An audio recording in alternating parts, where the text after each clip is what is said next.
¿Por qué esta Coca-Cola de McDonald's sabe tan bien?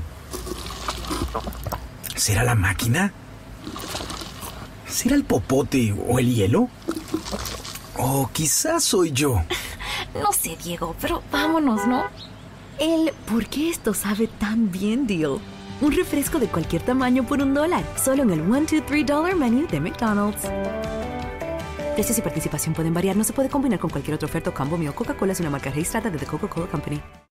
It is the Anfield Wrap. It's Neil Atkinson with Ian Ryan, Jay McKenna and Phil Blundell. We are recording this on the Sunday, immediately after Liverpool's result against Chelsea. A 1-1 draw. Not a bad result, but in the context of the match with them going down to 10 men, that is a thing. Also, the other reason why I've said we're doing this on the Sunday is that we will have a chat about transfers on this. If something breaks in between when we record this and when it goes out, you understand the context, at least, of that conversation. And we'll have a little bit of a chat about the ongoing minor issues with people trying to get in and out of the ground. All of that is to come, but we will start off with Liverpool 1, Chelsea 1, and Ian, before the game, a few Liverpool supporters I think might have took a draw, just get out of it, first one, tough one, etc. I wouldn't have, but I understand those who would.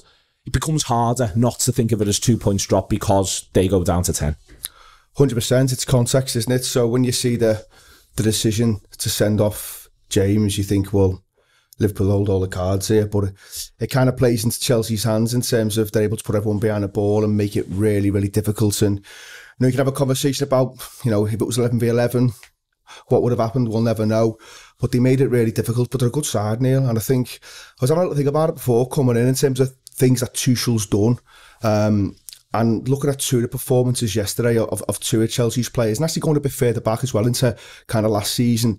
But he's made people like Anthony Rudiger not necessarily the liability that he could be every now and then. So I always thought with Rudiger, he's 2 good games in 3 and he'd do something mad in the third game.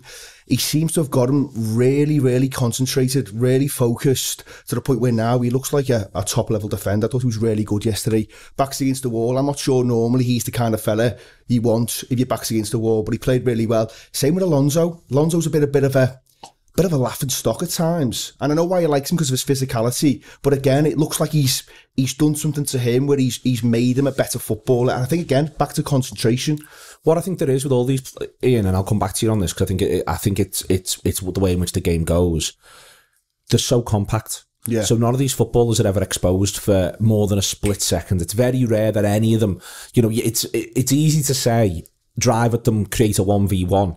It's very difficult to actually get a 1v1 against any of them. That's at 11 or 10 in the game yesterday. All the way through, there's always someone who's about to back them up. Yeah. And I think that's what he's done. That is so excellent. I've seen us make Jorginho look daft in the past. There was the clips going around before the game of Robertson running away from him and all of that. Yeah. You can't run away from Jorginho now because there's no room to run into. There's another lad right behind them straight away. And I think that's what you're seeing there. And those players, they're all keeping each other honest. They're all looking after each other. And they do deserve enormous credit for it. They look so well drilled. They looked after. Yeah, they do. Yeah, and I think that was evidence. And as I say, when it went down to 10, I was a little bit concerned because I thought, well, this is not going to get any easier now because they're just going to be really, really passive. And they'll pick the moments, and they did, to be fair, Chelsea. I mean, you've got to say, obviously Liverpool are kind of pressing forward, but they have 2 half-decent chances. The one with Kovacic where Alisson makes a decent save. I mean, that would have been a killer blow if that had gone in. But I also think, we ended up with a situation where Trent sees a lot of the ball, and there's that kind of triangle right-hand side, but what ends up happening, and I've not looked back on this because we're doing it Sunday morning, but it seemed to me that Mo's starting position was very, very far right, and I think you almost wanted Mo Salah a little bit closer to goal yesterday. As it starts, Jay, I thought first and foremost, atmosphere was absolutely on it. It felt like people had come for this. It felt like it felt massive. And Liverpool do start fast, and it's a remarkable level of intensity, I think. I saw someone who supports neither side sort of tweet around half-time saying this feels like a Champions League quarter-final. It's the 3rd game of the season. But there was that level of absolute commitment and intensity from both sides. I think Chelsea know we're going to try and start fast, no shadow of a doubt. But we still do it, and it was about as intense a game as it felt more intense than any game I watched last season. Any game that was behind closed doors. This felt like a much more on it football match. Yeah, this was it was almost like just kind of picking up where we left off from Liverpool when the season we won the league, when we were last going the game. So it felt like we were just picking back up from where we were, like we were on it. We were we were on a roll. Liverpool were going to try and steamroller teams. And I think that probably Chelsea knew we could do that and probably thought we'd do that. Because I just think they were, even when they had 11 men, they were so organised. I haven't really seen much of Chelsea in under Tuchel, but he's clearly just got them very well organised. And I think that first half, if Liverpool were, their goal is, I know this sounds strange to say because it wasn't like a fluke, but it felt fortunate. Yeah. Because it didn't feel like, Chelsea should be taking the lead there. And I think if Liverpool just had a bit more of a cutting edge up front, you'd have been looking at, if you'd gone in there, seen Liverpool winning 2-3-0, we'd have come away maybe and thought, that's a first half that we've seen Liverpool do loads of times to loads of teams. We've had a spell where we just take it away from them.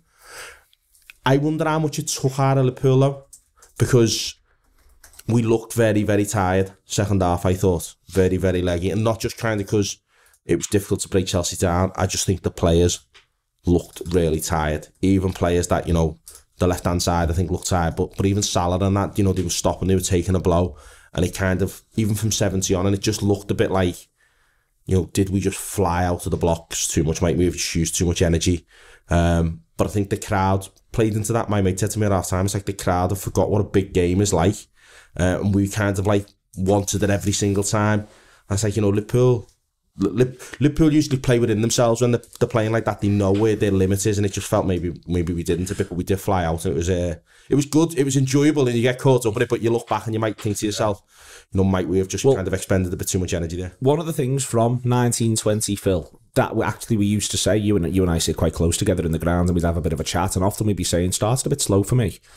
But they move through the gears, so it gets to about 20 and then they take it up a notch, and it gets to 30, and if they needed to, they take it up a notch. And that's what you'd see. And I remember often, doing review shows and stuff like that, going, sometimes maybe it might be worth just starting fast and blowing a team away. Look what City do and all of that. I think yesterday that is one of the marked differences from even 18-19, certainly from 19-20, is I think Liverpool felt, and you do wonder if the managers in part thought, Bank holiday weekend, half-5, first big game back, all the stuff that does matter. And Benitez was brilliant at using the crowd in that first season of when we get to Istanbul, knowing that if we start fast, these will be with us 100%. And I think that might have been in the mindset, Phil, and you do get to see the flip side of it, which is their goal then comes at the worst possible time. You're just beginning to struggle for breath a little bit, and then they score, and it absolutely saps you. Yeah, I think we were probably at the period where you're just going to sort of dial it in a little bit for half-time and sort of slow the game down and go... You get back in at half-time and you can work things out, and you've seen in the last 2 or 3 years that Liverpool are very good at going in at half-time, getting the analysts in, working something out and coming out after half-time and having a real go first 15, and then that completely changes. But what we did also do after half-time is we did have a go for the first 15 in the second half was the bit we most looked like scoring. It sort of felt like from 45 to 65 that there was no way Chelsea could hold on for 45 minutes. I think I said to me dad on about 52, I went, they can't do this for 45 minutes, the way they were playing. But the problem was they didn't have to do it for 45 minutes because, as Jay said, we just couldn't keep it up for 45, I think. So your point there, Phil, just to again contextualise that, there's the Salah effort from the cross that comes into the back post from Robertson on the left-hand side. That's on 66. Liverpool, neither side, but Liverpool don't have another shot until 80. And that's 14 minutes there where I think that gets Chelsea home. I think that 14-minute lull, Phil. There's a mad period where he's trying to get Thiago on for about 6 minutes. The only time the ball went out for about 5 minutes was for them to have a corner, and you can't do it then, can you? No, he was trying to. But that I think that's your point, isn't it, Phil? Yeah. That from the start of the second half, after about 5 minutes, about 50 minutes to about the 66th minute, Liverpool at least have, talk about the quality of them, 9 attempts. They don't have any for the 14 minutes that follow. Yeah, the game, I think from the start almost was played basically on their terms in respect of they were basically going to go, well, there's some space there, you can play football there, but there's no space here or here where you would quite like to do something with the ball, and it made it very difficult. I think that the circumstance that we found ourselves in was the last team in the entire footballing world who would want to be in that position against. I don't think there's anybody who could do what they did better yesterday, even to the point where they still managed to have a centre forward who was keeping 2 of the centre backs occupied, because under normal circumstances one of the centre backs could probably go, I'll play 5-10 yards further up and add a little bit more, but you couldn't really just leave Lukaku one-on-one on the halfway line, I didn't think. It reminded me of of Mourinho's Chelsea, which is a compliment to this, you know, the early Chelsea on this, because Drogba occupying that same position, the big threat up front, a release if you need it. They've got midfielders who can play if you give them a chance, and we did in the second half at times. So that's it. And this is something we've got to remind ourselves. Chelsea are a title rival. Do you know what I mean? This isn't like if this was Burnley first game of the season, I'd be furious and I'll talk about Hartlepool and that. But this is Chelsea, and they knew, particularly when they went down to 10 men, they knew what they had to try and do to get something out of that game. You're allowed to not beat a good team. It's perfectly normal and fine that you just go, okay, they're quite good at football. We've had a hard one. I also think that one thing that made it a little bit easier for them as well was if that was off the back of a midweek game where they played a Champions League game, it might even have been harder again. So, but the flip side of this, Phil J, is this is why it is those two dropped. You've had 45 minutes there in a one-on-one game. You know, I'm not looking at Chelsea and looking at all their quality. I'm going to just sort of presume in my mind, certainly at home against the bottom 10, they're winning all 10.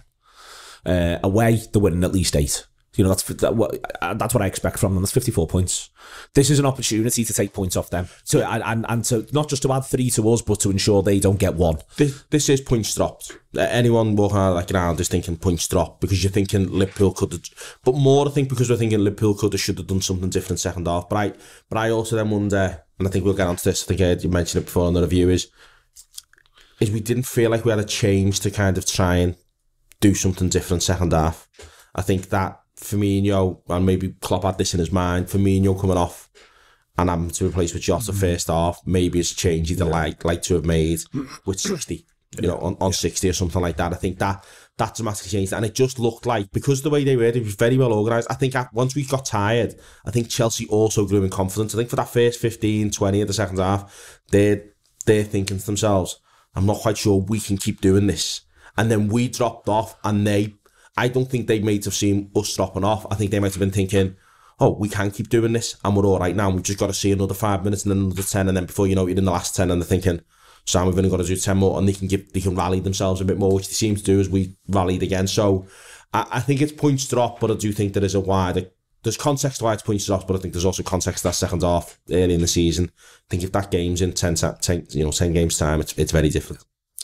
Yeah, I think you have to say it's 2 points drop. There's no getting away from that. You know, Liverpool will have fancied themselves, and rightly so, against 10 men. But you know, sometimes these things do turn out to be harder than you think. I think, you know, you've mentioned a couple of things there, Jay. I think the substitute thing, I've seen a few people say, well, you know, it highlights the need for another attacker. I mean, I want one anyway, but I don't know whether yesterday's the perfect example of that, because the manager's hamstrung a little bit by what happens in the first half, because the minute Firmino goes off, there's one sub gone, and you could tell Robertson was blowing, so there's another one gone. Doesn't leave you much else. And Thiago always felt like, I mean, you forget when Chelsea were down to 10 men a couple of years ago, or maybe a year ago at Stamford Bridge, he brings Thiago on there because he obviously thinks he can affect a football match, because obviously he's that good on the ball. So I think yesterday it's difficult for the manager, but that said, I do want another attacker, because I think there'll be games you'll look at that bench and think, well, if one of your front three is out injured and you're starting all three, then who is the attacker who's coming off the bench? And I think yesterday, and Jay alluded to it then as well, your left-hand side, fucking hell, it was frustrating, that left-hand side. And Robertson's probably he has got an excuse in terms of his first game back. And maybe when Neil was talking leading up to this game about, has he come a little bit too soon this game? Perhaps it has for 1 or 2, because I think you see, you know, Henderson again, maybe was it the shift to the left-hand side of the midfield that affected his game possibly? Like the Harvey Elliott thing for me, I thought going into the game, and we were talking about potential selection, kind of options for the manager, Elliott wasn't really in my thoughts because of the balance in the midfield that I thought he'd want. And this is not to downplay Elliott, by the way, I thought he was great, but I'm thinking Fabinho's going to be deepest, it's going to be Henderson right side, and then Keita, because he's got the rhythm, he'll play left-hand side. And that felt like it offered them maybe the most balance. Now, obviously, he's put Elliott in, and I thought he did really, really well. He's one of our better players. But I do think that shift maybe doesn't necessarily help Henderson. But that said, Harvey Elliott, I mean, you can't help but be excited by someone who, at that age, is doing the things he's doing. And I've tried to err on the side of caution a little bit with Elliott and almost manage my own expectations You know, but if Harvey's watching this, lad, you got to meet me halfway here. You can't be coming in playing like you've played the last 2 games, you know what I mean? Because expectations are going to go through the roof because he looks that good. And there's one thing he does early on. I think it's in the first 15 or 20 where he gives it away and Chelsea spring on us. And you think, if you have a certain mentality, that changes the rest of your game because you could go into your shell and think, well, I don't want that to happen again. But he doesn't do that. He wants the ball. He demands the ball. He'll take the ball in any kind of area you want. And I think that says to me that he is one hell of a prospect. Yeah, he's playing like a man. He's playing like a man that's been down the block. And people said that in Burnley and stuff like that. There was lads walking out the ground. There was a couple of lads who must be in and out Harvey Elliott's age too. Like, lads, Harvey Elliott's playing football at his age and we're just walking back the pub for a pint kind of thing. and he's fantastic on all of those things. And I think he'll be great and he's got a talent. But that position isn't for him, I don't think. I think he's getting in the way of Trent and Salah. And I think we're using that side an awful lot more than we would. And I agree with you on the balance. It looked like at times Robertson and Mane didn't have a pass to a midfielder. That kind of Elliott was giving them on that side an awful lot. Now, I think you kind of... I agree with you. You know, you think when Ronaldo would be out there was a pass to a midfielder that could pass it on and make triangles. They struggled with that. I think Mane was off it. Robertson first game back, I think affects his fitness and his levels. But on the other side, and I think he's a talent, but it just feels like if you're going to play Elliott in midfield, he needs to be a bit more sensible. Maybe just floating a bit more in between the three. Because Mane dropped back at one point in the first half and kind of took his position, and Elliott went wide, and Mane just played it more as kind of someone to give the ball to and take it off, whereas you play it to Elliott and he's out in that position, and I think you're right, Salah's very far wide. Trent is kind of waiting for the ball. They're all very close in a triangle. It's like these lads, when it works well and when they're playing lovely, you know, football in the 1-2s, it's great. But then there's times, so it's like Chelsea, I think, almost knew that was going to happen then. And Chelsea just covered it with men all the time and they just knew we were likely to go down that side because they were our biggest threats. So I think there's just maybe something in changing where he plays. That's not a criticism of him, it's more, do you make the other team react then to moving him to the other side, even if it's not his best position? Yeah, I think there was a really nice little pasture play, quite late second half, where I think we were basically, there was a real succession of one touch passes that just failed. But I think the midfield, when Elliott is in there, it probably needs to be more of a 2 and a 1 than a 1 and a 2, doesn't it? I think absolutely. But it's finding that thing, and you are still learning they are still learning quite a bit about him, obviously, because he's 18, and they're also trying to mould him to a bit about what they want. And it's I think everyone was expecting him to go off when Thiago came on, but then when he took Henderson off, you're like, yeah, that probably actually makes more sense than I think I thought. Phil, I thought on the tiredness point, and I want to talk about the transfer thing. I want to talk about another attacker, but I think I agree with Ian in terms of when he's already made that first sub that he's the enforced change. Yeah. I was looking at Fabinho and Henderson for about 5 minutes before he changes it, and both looked shattered. And I felt like he's got to do one of these two here because they're both in the middle of the park. And then by the time he does Robertson for Shimicast, that he also wanted to do for ages, and the ball wasn't going out to play. I was looking at Robertson was right in front of us, and Robertson had to go off. Yeah. I mean, he just had to go off. Literally, he makes the change. Robertson over it to pass thing to Mane. And he literally turns around on the touchline and he shouts for Simicast. And even Simicast is surprised. He's like, I'm on the left touchline on the cop, and he looks, he's pointing at himself going, me or him? And he's pointing at Chamberlain. He's like, no, you. Yeah, straight away. And he just made that decision instantaneously. I think it's easy to say with hindsight, but I think he probably should have started Simicast, shouldn't he, really? Because he was playing well. It's a big game. Robertson's fitness is definitely not 100% because ultimately Robertson was supposed to be out until after this international break. And all right, fair enough, he's got back quickly, but I think sometimes you just got to go, okay, maybe this isn't the best thing to do. And I think, as I say, it is hindsight, and I've got no problem because I wasn't saying this before the game, but having watched it, I think you can say the manager's probably got that one wrong. I'll come back onto that, Phil. Talking about Elliott in the position that he starts, and I think he does move a little bit during the game. I think he's moved a little bit at 1-0. I think he comes a little bit narrower at 1-0, and it's almost like Firmino and Elliott are quite close together, and the two wide lads are there at that stage. But in general, what surprises me, not just with Elliott, you can talk about changes from the bench, but I'm really surprised he doesn't shuffle the midfield and the front three. I'm really surprised we don't get 5 minutes, 10 minutes of Mane on the right, Salah through the middle, Jota on the left. He could swap, Elliott to the left-hand side to play with Mane and to play with Robertson for a period in there and have that left option so Elliott can use his left foot over on that side and he could move Henderson to the right a little bit more. Everyone, Liverpool decided they were playing the way they were playing, stuck with the plan, believed in the plan, were really patient around the plan. And we always act like patience is great. But there are times where maybe you're better off shaking it up a little bit. And I was just surprised at no point do any of these players get shuffled around, even just a tiny bit on the pitch. Yeah, I mean, the thing that's interesting is the plan was the plan with 11 men, and the plan was still the plan with 10, which doesn't feel right. Plan changed significantly. Exactly. So they took Kante off. Exactly. There was no spacing behind Alonso anymore, which is what we were trying to exploit first half. And we still carried on sort of in the same way, like trying to overload on their left-hand side and really focus the ball down that side of the pitch and try and get Salah in behind and try and get Elliott on the ball. And the amount of times we worked the ball out wide to Trent as well when they were sort of sat in. And it just, to be honest, I think we still wouldn't have scored now, regardless if we'd have put players on who didn't play for us and stuff like that. So I think it's hard to sort of take a great deal from a long-term point of view out of yesterday. I just think it was frustrating ultimately is what it was, wasn't it? It was just very, very annoying. And the good thing is that we only have to play them once more this season because that's not going to be you missed the European knockout that we're playing. But I'll be happy to play them in a Champions League semi-final. We'll be in a Champions League What was interesting in the second half, with the changes they made, everyone around me was just like, this is it, Chelsea now. Chelsea know what they want to do. Chelsea know what their game plan is. They weren't trying to win that game. If they got a chance, Sam, but they were not interested. It was like they were ahead on away goals. Yeah, they knew they had a plan. It worked, and they've got experienced players, and I think that helped Rudiger. I think there was times he got shouted at by some of his players. He just literally launched it long, but it's like, no, he's literally doing his job. He's executing what he's been asked to do.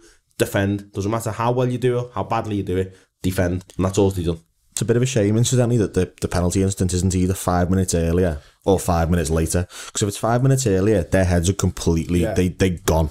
Yeah. They're completely gone, and they get basically 30 seconds, didn't they, before they go off for half-time, and the manager can reorganise them, and he can do this, do that, he can talk to them, he can say, right, you're doing this, and he gets 15 minutes to say, you're doing this, you're doing this, you're doing this.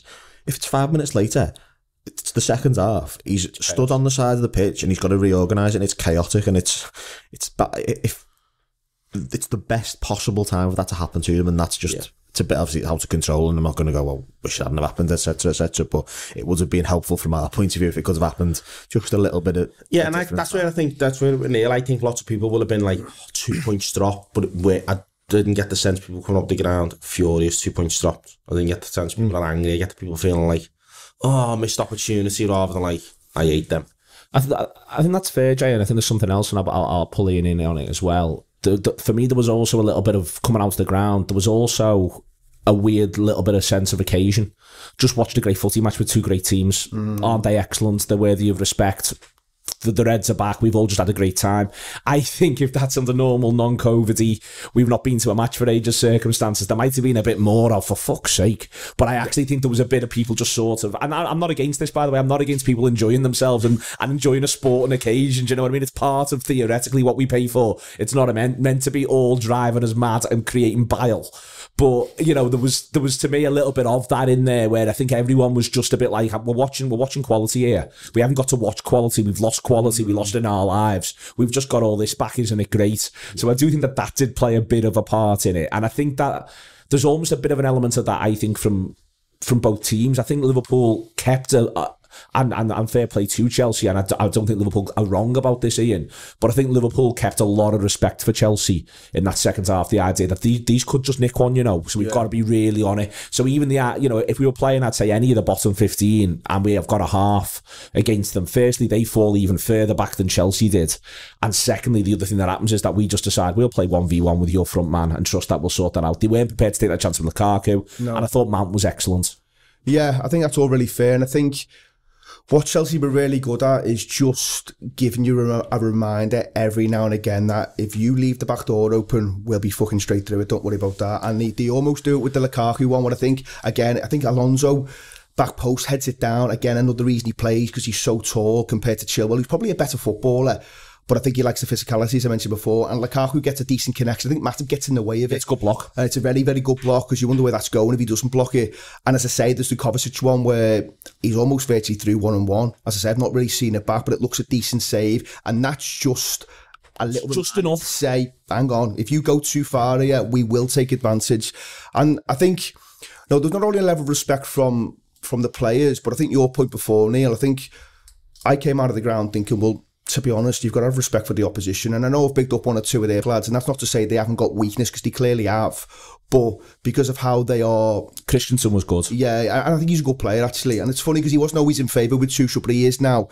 And I think how they are managed and organised by him, I think, broadly speaking, Liverpool's an educated crowd. We've watched loads and loads of different managers who've been able to come in and set up different ways. You think about Benitez, how difficult he'd make it be in certain games. I think we can appreciate a good setup, a good tactical setup, where you come and do a little bit of a job, where you've got to go into the lines then a little bit. You've had that knock with the red card, and it's a red card, by the way. People can debate it, but no, that is the rule. It is the rule. So you can talk about it all you want, whether it's fair or not. If you want to complain about the rule, that's not the conversation. It's a red card. And I understand from a neutral's point of view, it does massively change the game, because it's fucking one hell of a football match, that first 45, by the way. It does make you feel alive. I was like, Christ, this is unbelievable. What a game of football we're in. So fast. The second half, you think of fucking hell, anything. But then that does change the game. And as you said, Phil, if that happens on 35, 40, my God, I think Chelsea's heads would have completely gone, because Liverpool get a penalty. There's a red card. I think 2 get booked as well, if I remember rightly. I think Mendy gets booked, and then is it maybe Rudiger gets booked as well. So there's loads going on there, and Jorginho is all over the ref, and you can just see like it's bubbling and bubbling. The rake of the penalty spot, by the way, is my favourite moment of the whole match. It was incredible. He looked at the situation as it was unfolding, saw the referee come, and ran at the penalty spot. The best bit about it was he does it whilst everyone's having a big kick-off. He's separated himself from the kick-off and gone and done it. It's fantastic. He sees the kick-off, he thinks, I know what I'll do here. And Robertson, everyone else is kicking off. Robertson spots him, and Robertson's like, I'm not having this. So Robertson charges over. And it was like, I think these could be, I think these are 2 of the best 5 teams in Europe, Phil. And what I loved about that was it was so remarkably Sunday League. It couldn't have been more Sunday League. They've got a contentious pen. There's a bit of a kick-off. I'll go and hack at the pen spot. It was tremendous. It really was. The keeper, after the penalty's gone in that Sunday League as well, just randomly decided to volley someone. He could have been sent off for that quite seriously. Did he hit Henderson? Was it? Yeah. Because Henderson basically the cop, but Henderson furious. So Henderson basically looked like, I can't figure out whether he went to just kick the ball back into the net or he went to get the ball, which I think he wants to get the ball. I don't really know why, but whatever. And then Mendy just leathers him. That could have been a red card. That would have been really funny if that would have been a red card, incidentally. Well, I think if that had been a red card, the Chelsea players might not have got off the pitch at half time, or they might have just got off the pitch and gone because they were that furious. But no, I just loved these lads. They're all on like 6-figure salaries on a weekly basis. They're the best in the world at what they do. It's a pen, is it? I'm going to kick fuck out the pen spot.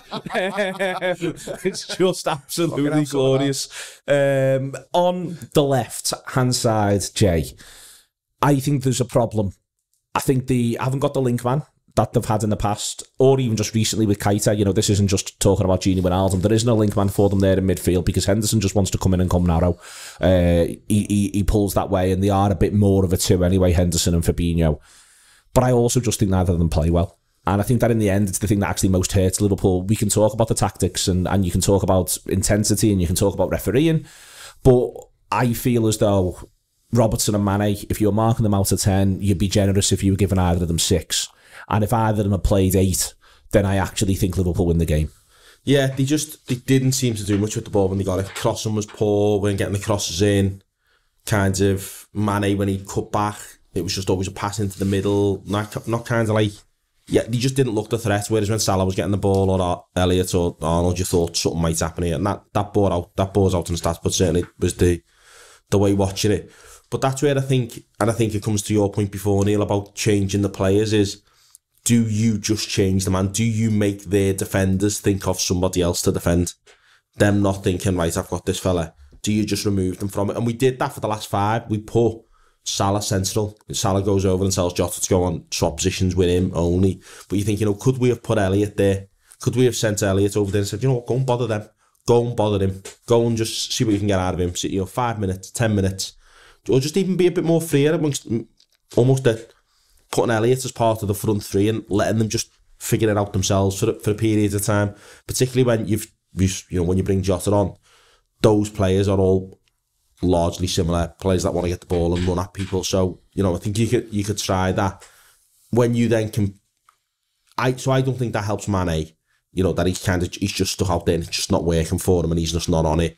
But it does make you think. And I get your point. The Firmino changes it yesterday, but you're looking at that now and thinking, well, who is the change? Because Jota is seemingly now the change for Firmino. He's not a change for any of the three. He's seemingly, it's him or Firmino and how Klopp wants to set up. And it'll make people think, well, who is the change for one of the others if you've already made that change? If one of them gets injured, what do you do? I'm surprised we didn't just try Chamberlain. I'm just surprised we didn't try someone like that yesterday. Even I wonder, put Elliott in the 3. I wonder in hindsight, Jay, that the Thiago change, if he would probably now have rather have done Chamberlain. I haven't seen what the Thiago change does because I think the idea is Thiago's going to get it and move it faster, but they're so compact that what we weren't doing, I didn't think was just... I understand why we're not committing one, because you're aware that if you commit one, they're so compact, there's another one right behind them. But maybe, just maybe, we'd have been better served to get Chamberlain through the middle of the pitch, just making runs, and with and without the ball. We were having a bit of joy with players getting space to take a shot. From 22 to 25 yards. Chamberlain likes that. So, we in fact, we probably come close to scoring from those. So, I think you're looking at that and thinking, well, does he do something like that? Does he turn a man and think, right, out my feet, have a dig, and see what happens? And we get corners and we look a bit of a threat sometimes from them. So, I'm surprised he doesn't make that change, but that will be a future one, I think, where you can't extrapolate up from this, but I think people will be looking and go, okay, well, if the same happens to us again, who is our other attacking player we can bring on to offer something? Because I'd expect if Liverpool are drawing those games, even if you've made the Firmino substitution, if Liverpool get to 60 and they're drawing a game like that against someone rubbish, I want 2 or 3 changes. I want us to try and win these games straight out, and that's going to require 2 attacking changes, most likely, I think.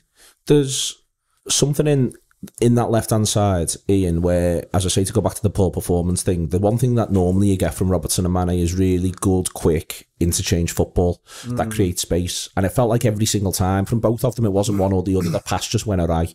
One of them was bursting into the box and he passed it wrong side. Yeah. The other one would show a little angle off to the right, and this time the pass, almost pass out of play in the end because they think he's going to make the run there. And it was one of those where I felt it was all meant. I think physical plays a part because, as we said before, I think Robertson maybe just wasn't quite where we wanted him to be. But I think it became mental. It became this thing that they were second guessing themselves, and we know that this Liverpool side plays at its best when it's all instinctive and fluent. Yeah. I think, as I said at the very start of this, I think Robertson has got the kind of excuse of it's his first game back, and I understand Phil's points about the hindsight thing, but I think if Robertson's looking good in training, then the manager's going to be inclined to use the best left back in Europe. He just is, unless he's just showing signs in training of not being at the right level. So it's a tough one for him. I'm a bit worried about Mane, I have to be honest. I felt like at times last season I'll have made the excuse about not having a crowd, because I think that does affect certain players more than others. We have a conversation about whether it should or it shouldn't, but I think it does. And I think Mane falls into that category. And I do think actually he's been a little bit brighter at the start of this season, but there are times where he does worry me a little bit. And I thought yesterday there was spells of the game where he's really bad. Like, he's really bad. And I love Sadio Mane. He's been one of my favourite additions under the manager. I think he's been sensational at times for this football club. And I'm not saying he's finished by any stretch, but I just think it reinforces the opinion of Liverpool could do with one more attacker, because I don't think it's a bad thing when you've got people putting pressure on some of these other players. And if you have got Firmino out, if he has done his hamstring and he's out for, say, I don't know, 2-3 weeks, you are left with just the 3 big hitters. And I don't think it's that wild to say the manager's not a massive fan of Minamino. I don't think he fancies him too much. We know Origi is not hugely fancied anymore. So that does lead you to the door of one more. What worries me about Mane, to stick with Mane for a second, Ian, is I think you can mark Mane's bad performances with when he does his own heading. We've talked about Chamberlain recently, a few different times, that sometimes you feel like Chamberlain he gets in his own head a little bit, but he doesn't quite escape it. I think Mane, you've seen him escape it in the past, but what concerns me, and I think the way in which he missed the fans was he found almost like it made him do his own heading even more. And I think he was very, very tired, and there was other factors in play. But what worries me about Sadio is I think he can much more than Salah, who just lets everything go, is just about to be Mo Salah again in any given moment. I think Firmino's got some of that quality as well. I think Firmino likes to feel like he's going to score much more than we give him credit for. But with Mane, you know, I remember the bad run he gets on, going all the way back to the autumn of 2017 when he's dreadful for 10 games or 12 games. He's poor there last season for a long stretch, perks up towards the end a fair bit as Liverpool perk up. I just worry with him that he just gets in his own head to such an extent, and I think you saw it happen. I think Azpilicueta did his head in, he let Azpilicueta do his head in, Azpilicueta did his head in, and then before you knew where you were, he was just passing it badly, he wasn't moving it well enough. Yeah, and I think that's, it comes back to the frustration thing that people have said, because I think on paper, a 9 out of 10 Sadio Mane, as good as Azpilicueta's been, he takes him to the cleaners at this stage of his career. He takes him to the fucking cleaners. And I think Azpilicueta's been a great defender, by the way. It's not me downplaying him, but he's at an age now where if Sadio Mane's fit and firing, there's only one winner. And that wasn't the case yesterday. I think you're right about the getting your own head thing. And listen, it is a mental side as well as a physical side, football. You have got to be strong mentally as well. And I think Sadio is, but you could see yesterday that frustration in his game. And there's probably a spell of maybe 15 minutes or so where nothing was going right. Yeah, everything he tried went wrong. Even the basics. He was falling over. It just looked like he was a million miles off it. And as I say, hugely frustrating for him. And as I say, I don't think you can write him off because we know he's good enough to come back. And Leeds next. That's a massive game, by the way. That feels like it has to be 3 points. And you wouldn't bet against them going into that game and maybe scoring. But as I say, I do come back to the point now where I'm a little bit worried about him. Yeah, he doesn't cope with playing badly at all, does he? In terms of how he, because you talked about Elliott a few minutes ago about when he gave the ball away and how it didn't affect him. Mane does something wrong like that at the minute, and this has been like this for quite a while. But he does it wrong, and he's like, it does his head in, and then it knocks his concentration, not necessarily concentration, but his sort of belief in what he's going to do next, and he gets in his own head and he does his own head in, and then the next thing you know, they've got a goal kick because he's just fallen over the ball or something. And but it mostly looks like decision making to me, which I think is something that they can probably work with, and in the short to medium term it'll be fine. I think it's more that if he was looking a yard slower, I would be more worried, I think. Something always sticks in my head with Mane, and it's something that Klopp says, where he had the chance to sign him years and years ago. I think, I'm assuming it was when Klopp was at Dortmund, and I think he gets to the point where he meets Mane. I think he was at the training ground. And Mane doesn't, he says the reason he doesn't sign him because Mane doesn't believe himself that he's as good as he actually is. There's a self-belief issue. Now, clearly he's worked on that, and, he's now elite level, we know that. But I think maybe there's just little elements of that creep back into his mindset where if it's not going right, it just unravels a little bit for him. Listen, we could be overthinking this massively, I don't know.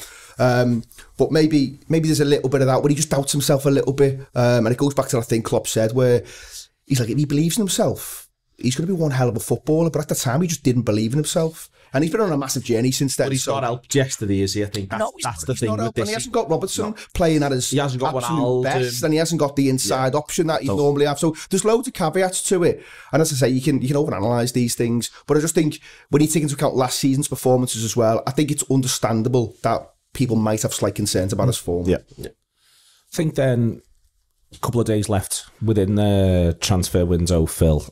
There's a few points here. I would like there to be another attacker. I think we are one light. I think we've got to be careful not to act as though all of our rivals are all in remarkable nick in every single position.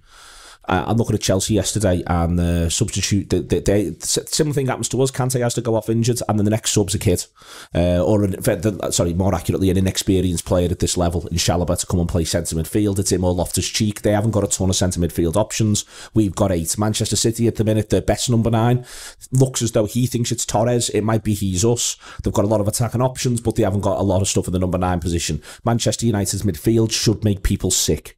So when you go through all of this, we've got to, I think it is important to frame that little bit of this.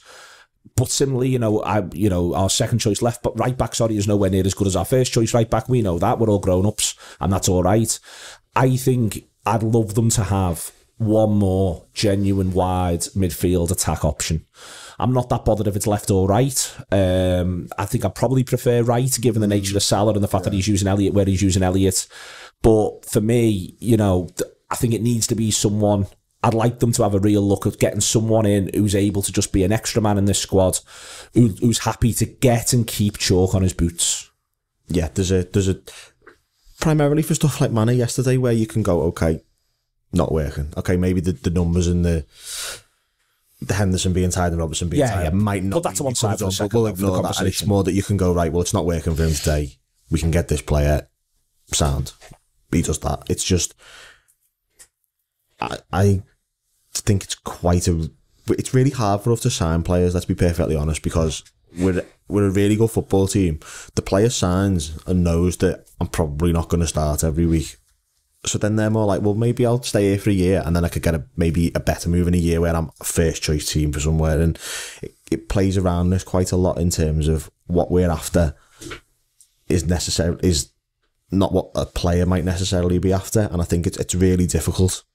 We find ourselves in an odd position in this respect. I think it's safe to say that they are looking to sign people. I think it would be, I don't think they're sat there going, yeah, we'll just not bother, which I think a lot of people think that's what happens when you don't sign someone. You don't just not sign someone because you can't be bothered trying to sign someone. So I think we've got to be careful to look at it that way. But I think an extra attacking option would make it a little bit better because we're one more away from Minamino being the go-to option, aren't we? And I don't think he looked bright in pre-season, but I don't think that's what anyone really wants to see, is it? I just don't know what my thing on it is. I'm fine with Minamino, and I'll look forward to seeing him in the League Cup game. In all seriousness, I just don't know what it looks like, why it's different and better. In that, I think he just wants to play number 10, and he's done stuff for us off the left, but he doesn't look like a natural option as a genuine sort of wide player. He's not that sort of like the Minamino. Like if Minamino was the level of ability he has and had a profile along someone, I'll use a name to the example I use all the time at the minute, like Ismail Assar. If Minamino was as good as being Minamino and as good at being Ismail Assar, where he'd be a bit less good, I'd still be going, well, that's useful. I think the Minamino problem is I'm left going, I don't think this is very useful. It's I'm not saying whether it's good or bad. Is it or isn't it useful to us right now? Yeah. I think he's almost wants to play where Elliott played yesterday, really, as opposed to being there instead of Mane or being there instead of Salah. So he is an option, but he isn't. I think Liverpool signed him to think, is this a player that we just take a punt on because he's so cheap? Yeah. And we stop someone else taking him and being proven wrong. Yeah. I think one of the things we signed him is you look at who Chelsea and City have sold to some of their selling players. They never get near the team for 25 million quid and they're able to go, well, we raised this money. I think that's what the intention was. And we're hoping that with him.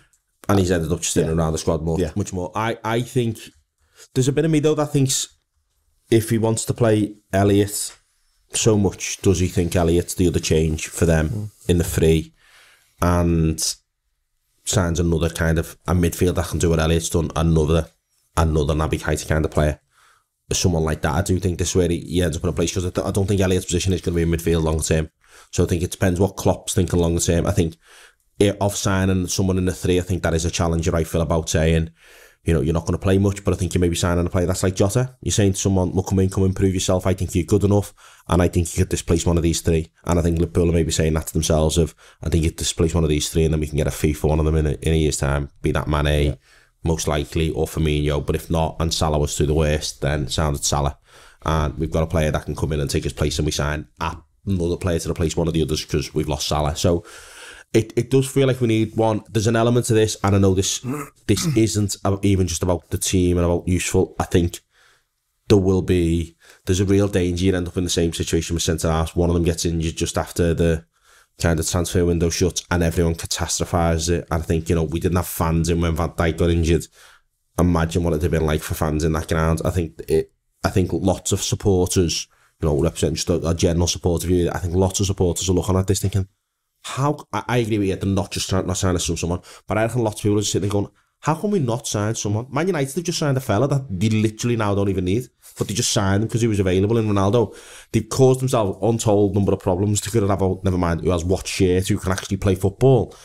But I reckon people are looking at it going, well, who are our other options to win games? Because I take Neil's point, we are weak in some of the positions that you would like us to strengthen in, but I don't think no one's looking at that yesterday even if it tactically makes sense, thinking, well, Tsimikas for Robertson as you change that helps you in a game, even though that can happen sometimes, they're looking at your bench and thinking, who can come on and get me a goal when the three aren't doing it? And it does feel like we need something as an attacker, but I wouldn't want us to go mad. I don't think we need to, I don't think, for a host of reasons, they wouldn't do an Mbappe anyway for wages, but someone that Liverpool have proven really good at signing players who want to prove themselves. But I think so. When you say you don't want them, when you say you don't want them to go mad, Jay, let's think through, like they have to think through here. Like, I love Sarr. I've used him as a hypothetical because I think he's great. I think he shows it last season in the Championship, and you can say it's just the Championship, but he outperforms Elliott. We're using Elliott at the minute, but there's something else here where I think a good marker for a player is when the expectation is you've got to win, which is where Watford were, who stands up on his counters, and Ismaila Sarr did.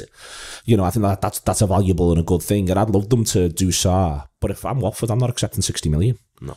And I think that's when you say you don't want them to go mad, I'm a bit like, so what's going mad? Just as far as you're concerned, what's going mad? So I think you're looking at, you've got to spend, I agree with you on what Watford will say on Sarr, but I think that might change if, say, it was to be Sarr. I think, what a club says they want and will pay early on means absolutely not in a negotiation, but I think it's a 40-50 million pound player. I think that's what you're looking at. That's Liverpool's level of a player. I think it's a step up from the spending 30 odd million on Salah, with inflation and stuff like that. It's the Fabinho level player. It's someone who might come in and want to prove themselves. It's 50 million. I'll be surprised if they do that now. 50-60 million on a player this late in the window. I think if they were going to do it, they'd have done it by now. I think, you talk about Sarr there, what are Watford doing with 50-60 million quid? That's my thing, and that's what Watford are able to say. What are they doing? Yeah, and I think for Sarr, and Sarr isn't my name on this, but I think you're right. Who is your name? Out of interest. I genuinely haven't got one, but I do think we need something like that, and I'd be hard pressed to think they aren't looking at other leagues and thinking there's a player they can come in and bring in here and improve. But I think I also wonder how much of this is Liverpool thinking we're not going to sign him and then prove that we want to get rid of players. I wouldn't be surprised if we're still thinking we can get Origi out on loan, we can get Minamino sold to Southampton for 15-20 million, something like that, and Liverpool are thinking, can we get these players out the door and do this last minute? Have we got this ready just in case things work for us? I think we probably will shift one or two, maybe on deadline day. You'd worry about Origi going now. It just seems to be no takers for him at all, and I think he's possibly the biggest issue. And he might be. He might be. But Phil, listen, given what we've seen from him in the last 18 months, I agree completely. They ain't queuing around the block for him, are they? Let's be honest. And it isn't going to be a fee that maybe you would have got for him, 18 months, 2 years ago. But listen, we are where we are with that. But yeah, I just worry now that they're not going to do anything significant. They might get someone in, but then you've got to think, well, is it going to be the right level of signing now, because it is quite late? And if you're a selling club now, back to the Sarr thing, Watford have got their job is to stay in the league. If they fucking sell someone like him now, that massively compromises that. So it feels quite late, unless all the stars align. And we know transfers aren't just done on a whim, especially Liverpool. It's planned. It's usually planned over a number of years, you would suggest, given the kind of things you hear. So I'm just starting to be a little bit concerned now that they're going to have to just go with what they've got, and that would massively concern me. And I think it would be a big mistake as well. And I've said it before, I think this manager, it applies loads of pressure to them. Jay, I just think this man, and listen, I get the wage bill thing. I understand that, and people can come back and say, yeah, the wages and all that. I understand that's a thing. I do. And I'm not asking for Mbappe, by the way. No, and I don't think many people are. I'd ask like for him. I'd ask like, but I wouldn't. I don't think Father Christmas is bringing him anytime soon. I think most people are looking at, if it was someone 40-50 million quid, they'd be fucking made up. They'd take that. If it was of a certain level. It's the message it sends. I think this is my point about supporters. I think it's the message it sends that Liverpool will compete, because we would largely, I know we've signed Kanate, but you'd look at the two centre-halves now and go, well, they're our first choice, and Gomez is next anyway, and Kanate's got to come in and prove a point here. I reckon people are looking at this thinking, I want us to just be signing players like all rivals are signing players, and then because if something happens and someone gets injured, it bites you on the backside. But just on your point about a plan, I agree with you, Liverpool will have plans for this. I just find it hard to think that Liverpool aren't thinking we've got to replace one of the three soon. That we've got to have a plan. Maybe not this season, but certainly by next season, one of the three. And when I say three, I mean Firmino, Salah, Mane, Jota, who comes into that, and he's like kind of maybe accelerated a tiny bit for them. But they're surely thinking one of them's got to change. I think surely thinking in general, that's my missed opportunity with the window. What I wanted them to do a bit more in general is that there is an issue around the age of the squad, and it's not going to hit us this year. And I want to be really, I don't think it is going to hit us this year. And I think if we didn't do anyone, I think anyone we do now, I don't think it makes us any markedly more likely to do a League and European Cup double. I don't think it does. I genuinely don't think it makes us markedly more likely. But I'm just sort of thinking you're going to end up in a situation where you're going to have a lot of work to do quite quickly. Yeah. And that there's a lot then that can go wrong in that. And also you've got to allow the wiggle room of, I'll keep using Sarr as an example. Let's say you buy Sarr. You've always wanted Sarr. You've got your eye on him for next summer. But he comes and he's just not a good fit. Yeah. That gives you the room for manoeuvre of then next summer moving him on and saying that this just hasn't worked out, and that's fine. But you can sign someone else next season. Rather than thinking Sarr next summer and it doesn't work. Yeah, you can get your mistake in a year early, and my worry with them is. Can I say on the mistake? The thing with Sarr and declaring him a mistake, how much opportunity would he have to prove over the course of this season whether he would be a mistake or not? Well, I'm almost talking here, Phil, like almost as a cultural fit. Okay, fair. The idea that at some point, and I think it might have happened, and we've sort of styled it out a couple of times. I think at some point, the hit rate on the transfers, I think, is really strong. Like, it's as good as anybody, and you've got to respect them for that. And it's all the research and the diligence and the time they take. But at some point, you're going to just buy someone and he's just going to be a bit of a prick. Or he's just going to not fit. Or something's just not going to... He's not going to like Liverpool. He's not going to like the surrounding areas. And at some point, you're going to get one of them. And my point is, allowing a bit of contingency. I don't want them to do a summer where they do 6. I don't think I just quite like them to do 2 or 3 every summer. Yeah. And at the minute, they've only done 1. Yeah, and let me be clear on this. My expectations have been managed now. I'll happily take 1 because this is where we are in the window. But I wanted 2. I wanted 2 more. I think they've left it to chance now, where there's a number of people, even on that bench yesterday, who are good footballers, but they've got such a bad history with injuries that you are relying heavily on luck now and for things, because squads get injuries, it's going to happen. But you then rely on lads who are your backup to be fit and ready, and I'm not convinced we've got that, and that's where I'm starting. I think Elliot's fucked us on this though, Ian, because I wanted another midfielder, but I think you get to the point where there actually aren't enough games to go around. You're not far away from that. But they're not at the moment. But Liverpool have got to be an elite level club, has got to give you those problems that not all these lads can get games, and you've got to say to some of them, lads, you're just not playing, mate, and you're just not getting games, and I'm going to move you on. What Liverpool aren't great at, and we've praised this a lot, but there's some of those players you think, if someone come in for Chamberlain, if someone come in for Keita, I'd imagine, and I'd hope Liverpool had someone better they wanted. They just needed the Keita money, and they were ready to move them on. They were ready to shift them on, and I just don't think them level of players were able to shift on. I take the point here about the kind of fixtures stuff, but when you do look at the fixture list now, when those Champions League ones drop in and it's 3 games a week, you think, fuck me, that's a lot of games they've got to play. Yeah. But you do the maths on it, Ian. Genuinely, you do the maths on it. If Fabinho starts 35, Henderson and Thiago each start about 27, there's fuck all games left. Out of 50, if you get to the Champions League final, it's 51 Premier League and Champions League games. Once you do that, genuinely, if those 3 all just get that level, then you're allowing Keita, Jones and Chamberlain 19 each. Jones isn't even in the squad just, is he? Milner's 5, and I've not counted for Elliott there, and that's all the appearances. I've just done all the appearances that they can get if they play 4-3-3 every game. But you change that if you're looking at saying, well, okay, we're not able to sign a 3, anyone in the front 3, so, Elliott. Exactly. And do you move Jones into there for some games? Does Jones play there in cup games? But that's why I'd rather just go. Elliott's now made the point, he's now the 8th midfielder. That's it. That's all sound. If we're going to do that, then that's fine. Go and buy someone who plays in the front 3. Go and buy someone who then is your Ibn Jota, your next one's down, and then you're able to say, well, we're stocked. And you can and if you get screwed in midfield, we all learn our lesson and we go from there, because you can't trust this lad, you can't trust this lad. I think, though, on your point about them selling, Jay, just to come back to you on it, I think part of the problem, though, is the manager's not prepared. If someone's putting it in, if they're all putting it in training, he's not making a show of anyone. No. So the nearest he's got to that is Origi, who's not made a match day squad yet, I don't think. Is that right, Phil? He wasn't on. He was on the. I think he's been on the bench. I think he was on the bench last week, wasn't he? Was he? So he's made 1 match. He was on the bench. He was on the bench at Norwich. Yeah, he was on the bench last week. Yeah. So the nearest we've got to it is Origi, to me. Like, he's been coming off the bench in friendlies and all of that sort of stuff, I think, to make the point. But I think the manager's attitude is, if they're putting it in training, he's not going to have anyone. He's not going to send anyone off to go and train with the kids to make a point to say we want rid of you, because that's not the environment he has. No, but I think there's a point of saying we're stocked at midfield options, but I can't see us being able to shift any of them for a fee or a sale anytime soon. I think Fabinho maybe aside, there's not many of them were shifted on for a fee. But even then, some of them are likely to move on sooner rather than later. Milner, after another season, is gone likely for certain. to go. Henderson's going to be playing, Fabinho's going to be playing, but Keita might think I want to be playing a bit more regular football if I'm not getting that game anymore. So I think there's a chance some of them go and you just haven't brought someone, and it just would amaze me that Liverpool haven't got someone in mind. What's more concerning on some of this is there isn't even much talk about why we are or aren't interested in players. So there's one big attacker, you know, seemingly left available on the market and still could be fairly cheap, and that's Haaland. And there's lots of reasons why I imagine Liverpool wouldn't have signed Haaland, not least his agent and all of the demands they might instill on Liverpool.